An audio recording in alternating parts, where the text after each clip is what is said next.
Allah. Nis.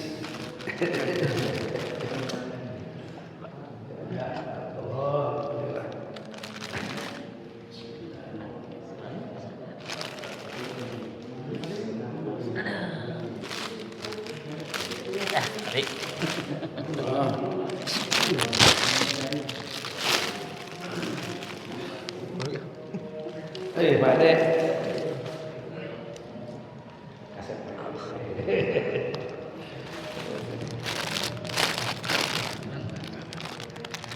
Kalau yang nggak ada huntuna mah curug we.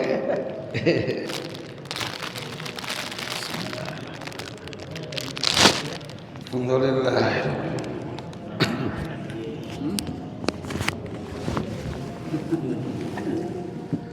Bismillahirrahmanirrahim. Assalamualaikum warahmatullahi wabarakatuh. Alhamdulillah wassalatu wassalamu ala Rasulillah Sayyidina Muhammad ibn Abdillah wa ala alihi wa ashabihi wa mawalah. Amma ba'du. Qala Rasulullah sallallahu alaihi wasallam, Bunyaddin ala nazafah. Agama itu dibangun di atas kebersihan. Rasul bersabda, miftahus sholat at-tahur. Kuncinya sholat itu adalah bersih. Karena di dalam Islam ini semua ibadah itu memiliki rukun, memiliki syarat. Misalkan sholat kita tidak boleh sembarangan. Boleh sholat kalau kita berwudu. Nah, berwudu itulah namanya bersuci. Maka agama itu dibangun di atas bersuci. Di antaranya adalah wudu. Kemudian ada beberapa hal yang nanti akan kita bahas, khususnya pada kesempatan ini kita akan membahas mengenai bersiwak. Bersih itu menurut Imam Al-Ghazali ada beberapa tingkat. Tingkatan yang pertama adalah bersih daripada hadas, bersih daripada najis, bersih daripada fadhalat, daripada kotoran. Hadas itu tidak kelihatan. Bapak-bapak, hadas tidak kelihatan. Ada ulama yang mengatakan bahwa hadas itu najis hukmiyah. Dia najis dan perlu disucikan. Tapi najisnya enggak kelihatan. Kalau Imam Syafi'i membahasnya bahwa hadas itu bukan najis. Tapi hadas itu adalah perkara yang mengharuskan wudu, gitu. Maka oleh karena itu kalau kita ditanya, atau pernah sahabat juga bertanya kepada Abu Hurairah, apa itu hadas? Abu Hurairah menjawabnya, hadas itu adalah al-fusa'u wad-durat. Hadas itu adalah kentut pelan, pusa namanya, bunyinya pus. Dan durat itu adalah kentut yang ada suaranya, dut. Nah, itu namanya durat namanya. Siapa yang bisa ngelihat kentut? Bapak bisa ngelihat kentut? Tidak. Tidak bisa. Nah, kentut itu harus disucikan kalau kita mau sholat, tapi bukan cebok. Nah, gitu kan? Bukan. Tapi adalah harus dengan wudu namanya. Nah, makanya disebutkan apa itu hadas? Hadas itu yang menyebabkan atau yang mengharuskan kita berwudu. Jika hadas itu disebut hadas kecil. Kalau hadasnya hadas besar, maka itu perkara yang harus atau mewajibkan kita mandi. Wudu itu bersuci, mandi itu bersuci. Nah, sedangkan hadas itu tak kelihatan. Nah, ini teori fikihnya ya. Maka nanti ada ulama yang menyebutkan nanti hadas itu najis, tapi najisnya secara hukumnya. Kenapa? Karena ia menuntut bersuci. Gitu. Ini kita tidak bahas. Yang kita akan bahas nanti. Walaupun ada kaitannya dengan wudu. Kemudian ada lagi bersuci daripada najis. Nah, nanti kita akan bahas ada pembagian-pembagian najis. Terus ada lagi adalah daripada kotoran. Ini baru bersuci bagian yang pertama. Nanti bersuci bagian yang kedua adalah membersihkan anggota daripada dosa, daripada maksiat. Nah, itu tingkat kedua menurut Imam Ghazali. Tingkat ketiganya adalah kita belajar bersih hati dari segala kotoran-kotoran yang melekat dalam hati, penyakit-penyakit yang ada dalam hati. Itu yang ketiga. Dan yang keempat adalah bersih sir. Dan ini hanya bisa dilakukan oleh para nabi dan para rasul. Baik. Kita bahas yang berkenaan dengan kotoran-kotoran dulu.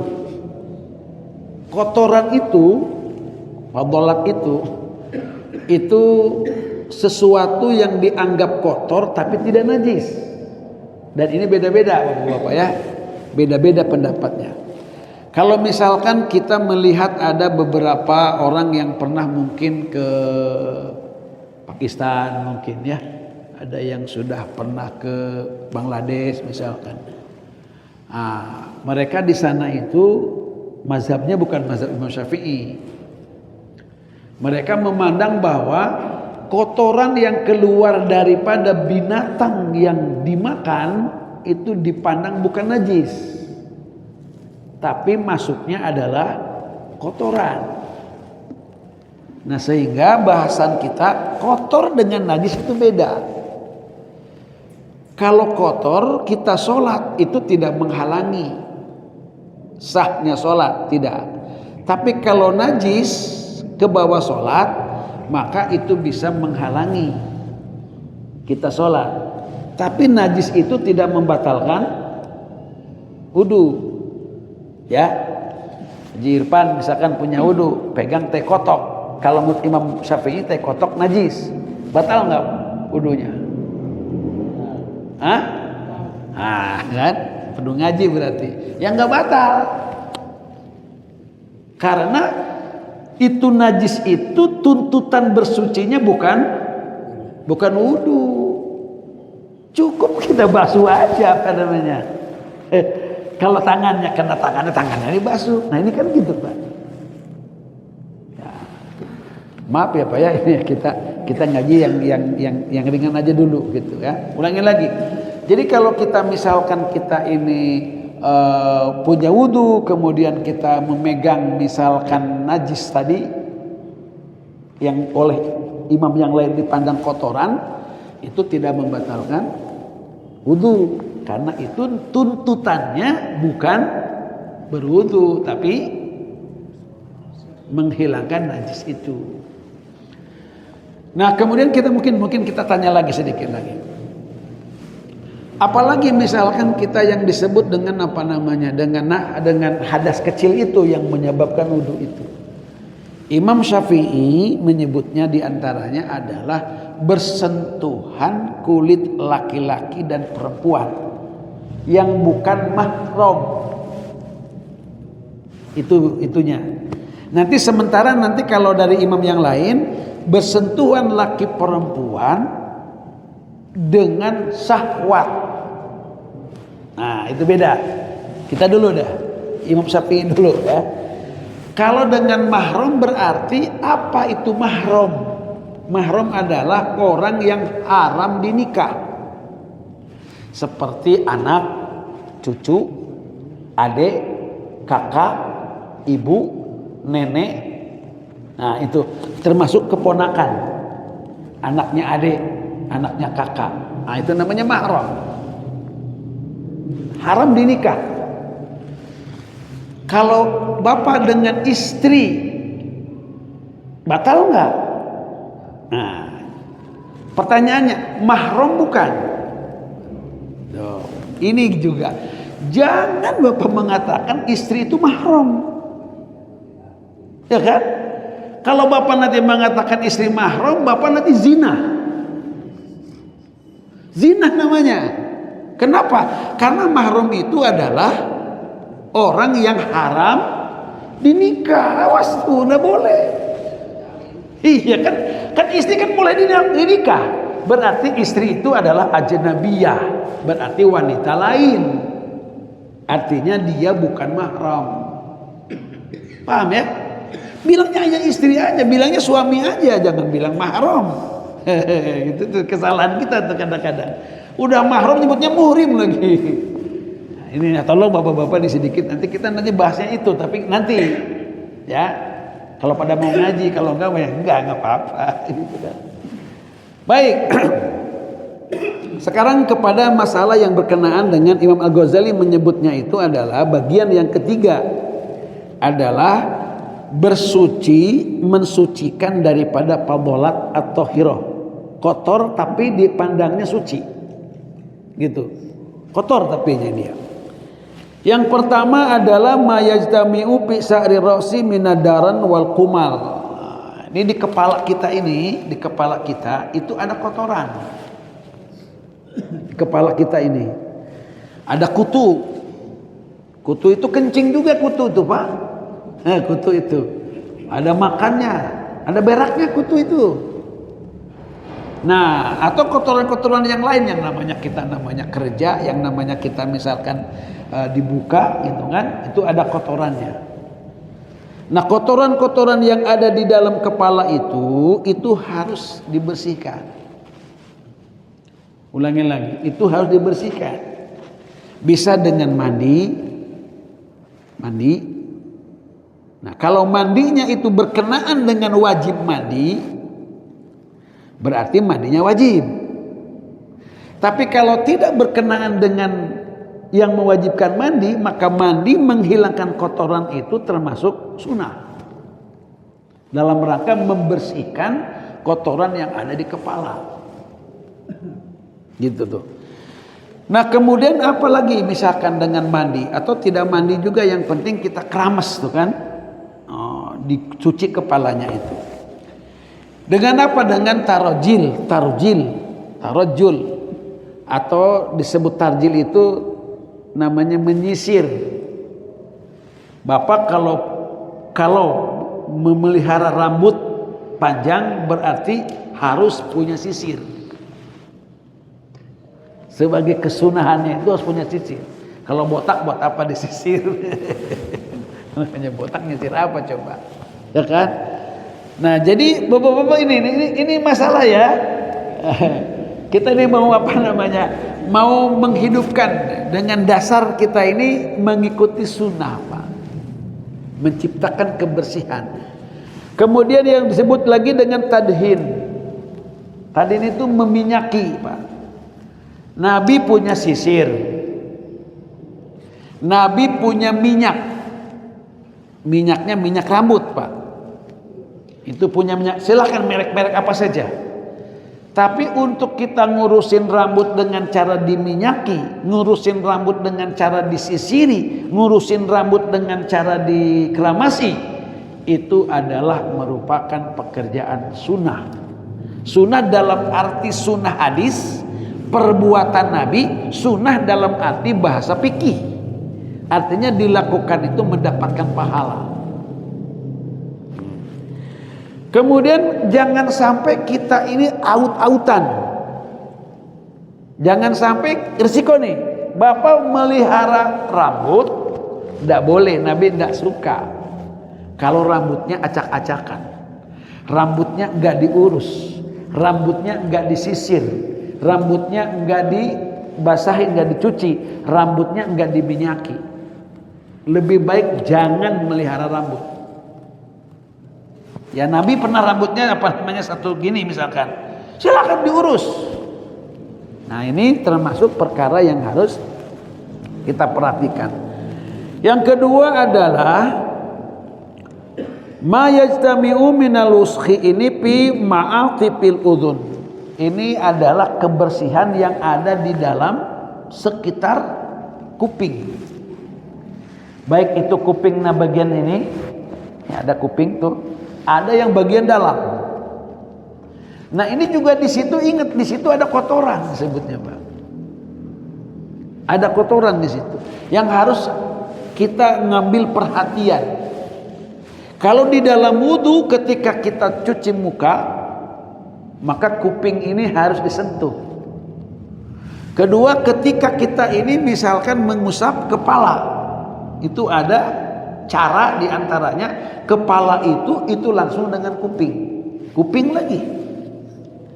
Yang ketiga, itu ada ketentuannya dalam rangka mencuci atau mengusap kuping. Jadi di antara anggota semuanya itu yang paling banyak disentuh itu kuping. Kira-kira apa itu, apa namanya, filosofinya apa kira-kira? Ini kuping ini memang harus digerak-gerakkan. Kalau dulu santri bandel itu dijewer Pak, disentil Pak. Sekarang ini nggak boleh pada nyewer ya. Jadi nggak pada denger Pak, ya. Jadi bandel itu dari kuping Pak, nggak mendengar nih. Ini saraf kuping ini memang harus digerak-gerakin, dan kita diajarkan untuk membersihkan kuping itu. Kapan disebutkan oleh Imam Al-Ghazali membersihkan kuping itu adalah, coba bersihkan kuping itu adalah satu ketika wudhu. Kita dibersihkan di sini. Yang kedua adalah ketika kita selesai mandi. Kalau selesai mandi, ini kuping ini nanti dalamannya pun ada basah. Maka kita harus menyiapkan kain atau kapas yang bisa membersihkan dalamannya kuping. Kalau dalam bahasa orang tua dulu namanya korek kuping. Itu apa punya korek kuping tuh Pak? Atau juga pakai apa namanya, pakai bulu ayam jadi gitu-gitu kan. Nikmat itu tuh ya, korek kuping. Tapi yang jelas itu harus ada perhatian. Sebab terkadang ada kuping yang melahirkan bau. Lamun cek orang sadeng mah net, conge gitu ya. Conge Pak. Si conge net gitu. Itu net gitu tuh. Nah itu juga harus diperhatikan, itu harus itu ya, harus dijaga juga diperhatikan. Kemudian yang ketiganya adalah ada kotoran yang ada di dalam hidung. Nih hidung ini bisa melahirkan kotoran. Kalau ada misalkan ada cairan saja, itu ada bisa cairan itu yang connect dengan mata. Kalau mata nangis, maka hidung pun ikut jadi saksi tangisannya. Jika tangisannya tangisan kesedihan. Kalau tangisannya kegembiraan, hidung nggak perlu bersaksi. Apalagi tangisan sandiwara, air mata buaya, gitu ya. Itu hidung nggak bersaksi, Pak. Hidung nggak bersaksi. Nah di hidung ini ada namanya khaysum. Khaysum itu pangkal hidung. Malah Nabi menyatakan, izas taiqadha ahadukum min naumihi falyastansir salasan. Fa inna syaitan yabitu ala khaysumi. Kalau kalian bangun tidur kata Nabi, maka nyingsringlah 3 kali nyingsring. Nyingsring bahasa Indonesianya apa? Hah? Nyingsring aja lah. Bahasa sadeng mana? Nyingsring. Oh nyingsring kene wae. Nyingsring apa? Kita ini diharuskan atau Nabi menginginkan bangun tidur itu kita nyingsring. Apa alasannya nyingsring itu? Kata Nabi karena setan itu tidur di khaysum, di pangkal hidung. Tempat tidurnya setan itu ada di sini di khaysum.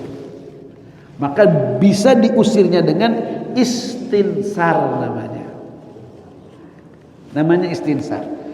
Terus namanya kalau kita kalau kayak Indomil apa? Disebut naon? Keluarnya Indomil. Leho. Umal. Iya.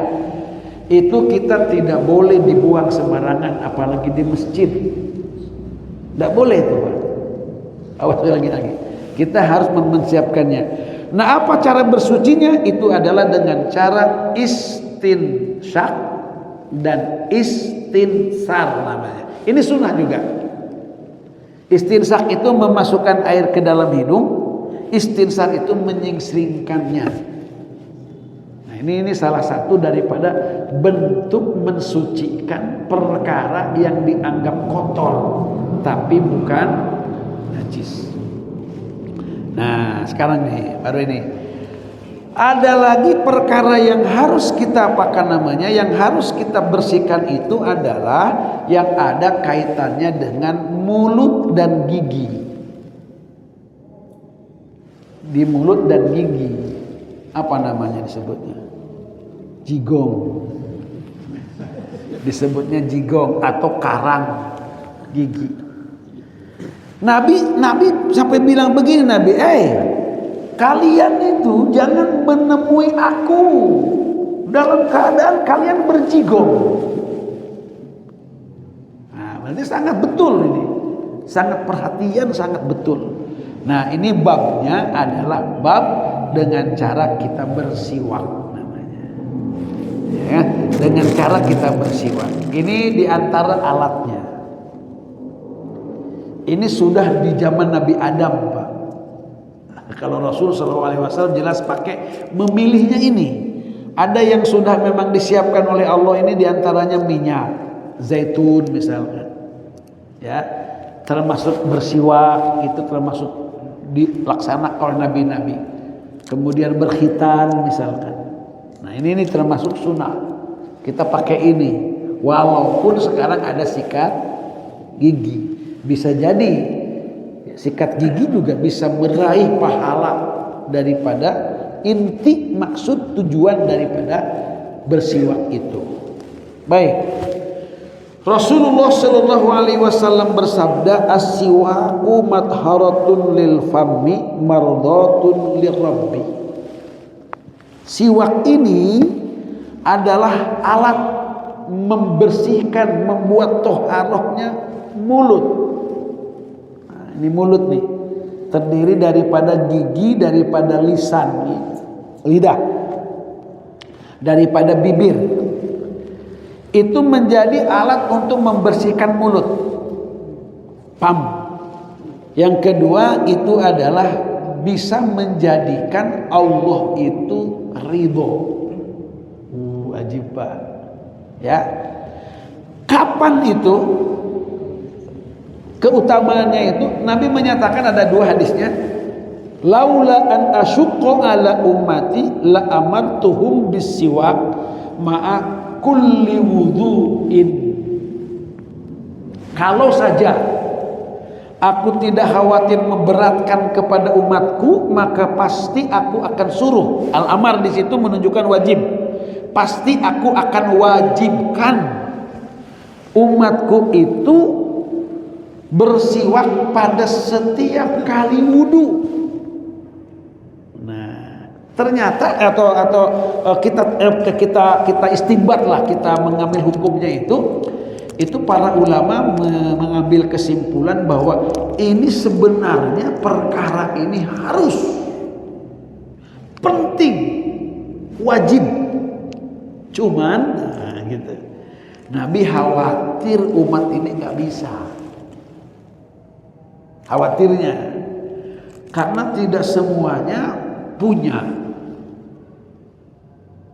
Tidak semuanya punya. Khawatirnya itu.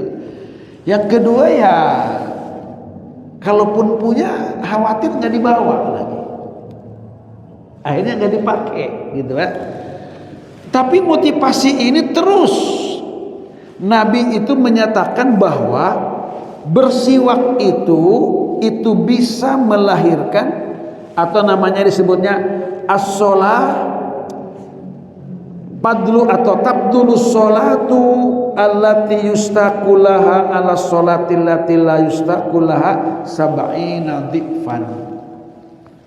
Wudu dan sholat antara pakai siwak dengan tidak pakai siwak, ini yang pakai siwak 70 kali lipat pahalanya. 70, Pak.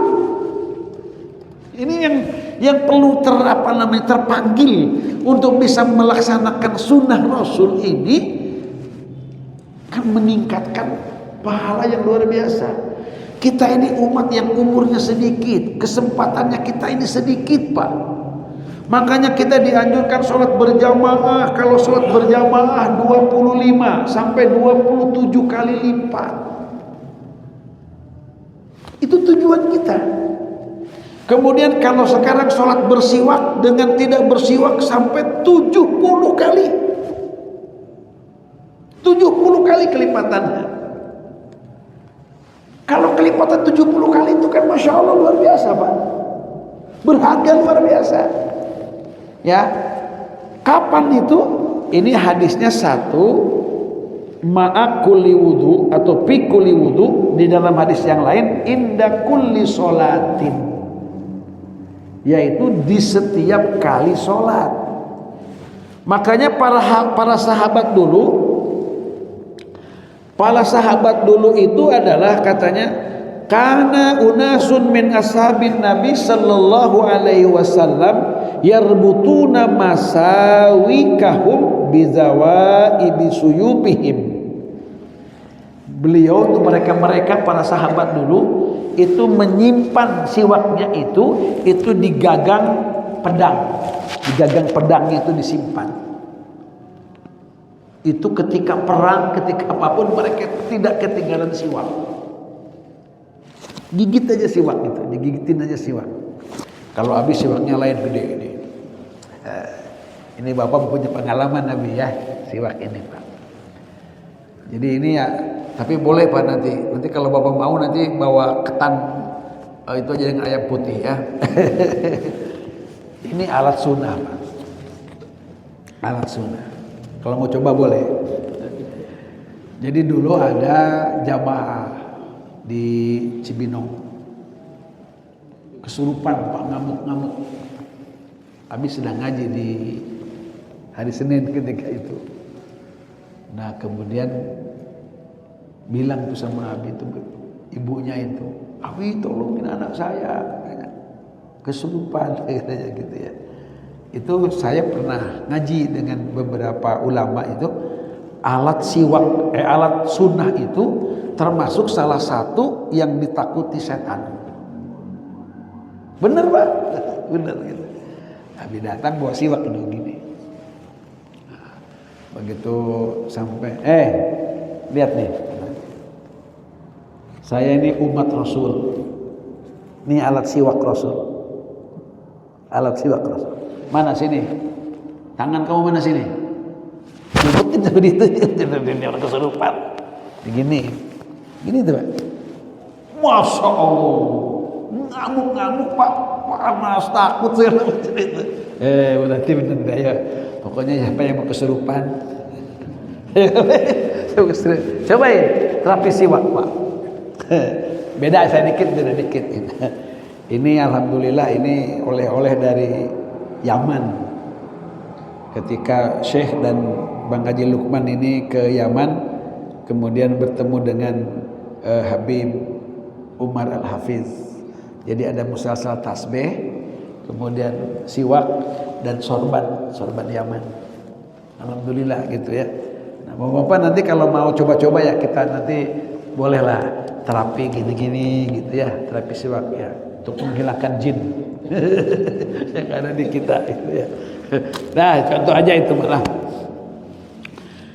Nah, kemudian berikutnya adalah ini salah satu daripada juga kesunahan, terutama hari Jumat nih Pak, itu dikhususkan hari Jumat ini. Satu hari Jumat itu kita harus gosala. Kata Nabi manig tasala wa gossala. Kita ini harus mandi hari Jumat. Hari Jumat ini termasuk hari yang harus dimandii. Mandi gitu ya. Kan hari raya kita mandi hari raya gitu ya. Jumat itu hari Jumat. Malah kata Nabi, ghuslu yaumil jum'ati wajibun ala kulli muhtalim. Mandi pada hari Jumat itu wajib bagi orang yang sudah balik.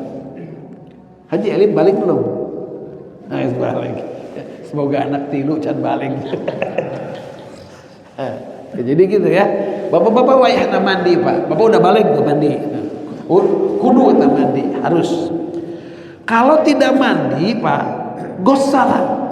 Ayo buat kegiatan yang kira-kira kita harus mandi. Paham, Miss? Hari Jumat orang males mandi. Coba kumaha carana supaya kita mandi? Gumpah gitu. Badai kumaha kira-kira. Kumaha carana pokoknya ya supaya kita harus mandi. Kumaha pokoknya. Paham dah kita ya. Pokoknya kalau kita tidak mandi, buat perkara yang kira-kira kita harus mandi. Nah, setelah mandi itu wastaka, kata Nabi itu, kita nanti bersiwak. Kemudian wa massa min tibin in kana indah. Kita berikutnya kita pakai minyak wangi. Wala bisa min ahsani siyabihi. Kita harus pakai baju terbaik. Ulangi lagi ya. Ini hari Jumat nih, Pak. Termasuk nanti kita teruskan nanti kalau boleh kita nanti nerusin ngajinya tentang amalan malam Jumat dan hari Jumat. Ini secara khusus dulu nih. Kita satu mandi. Yang kedua kita bersiwak. Yang ketiga kita pakai minyak wangi. Kemudian yang keempat kita pakai baju yang paling baik, yang paling bagus. Tolong ini hati-hati nih hari Jumat nih, Pak. Nih Pak Tiripan, kalau misalkan pendidikan, kalau kita ini jangan dibuat hari Jumat itu anak-anak nanti seragamnya pakai seragamnya training, kaos yang ada mereknya lagi, yang kira-kira nanti anak-anak itu Jumatnya pakai itu gitu maksudnya. Awas, harus dikasih tahu. Ini harus dikasih tahu betul, Pak. Jangan Bapak sembarangan gitu ya, hadir di hari Jumat itu dengan pakaian, dengan keadaan yang tidak hormat. Karena yaumul Jumat kata Nabi, a'zamu indallah min idil fitri wa idil adha. Itu Nabi bilang. Menurut Allah hari Jumat itu lebih agung daripada Idul Fitri, Pak, daripada Idul Adha. Idul Fitri itu bagus, agung, Id itu namanya, hari raya. Tapi sholatnya tetap sunnah, tetap sunnah. Kalau Jumat mah sholatnya wajib, sholatnya wajib. Nah kalau misalkan kita ini kan orang bodoh itu adalah orang yang suka melebihkan sunnah daripada wajib. Ini kita ini memang amalnya udah pada jomplang, Pak, umat itu, udah pada jomplang. Kalau Idul Fitri mah disadeng dah moal ya kayaknya nu make training. Wah itu malahnya pakai kaos gitu nya misalkan aya merekan ya. Komo aya merekan calon nih mah. Kayaknya moalnya. Tapi di hari Jumat mah kadang-kadang ada. Nah, kadang-kadang. Nah, ini yang penting lagi. Kalau hari-hari yang di situ banyak perkumpulannya, Nabi melarang man akala hadhihi syajarah fala yaqrabanna musallana. Siapa orang yang memakan bawang atau pohon ini syajarah. Syajarah sekarang ini sigaret itu rokok artinya. Jangan mendekati musola, tempat sholatku kata Nabi. Bapak-bapak kalau merokok ya terserah itu Bapak, urusan Bapak ngerokok mah ya. Tapi kalau sudah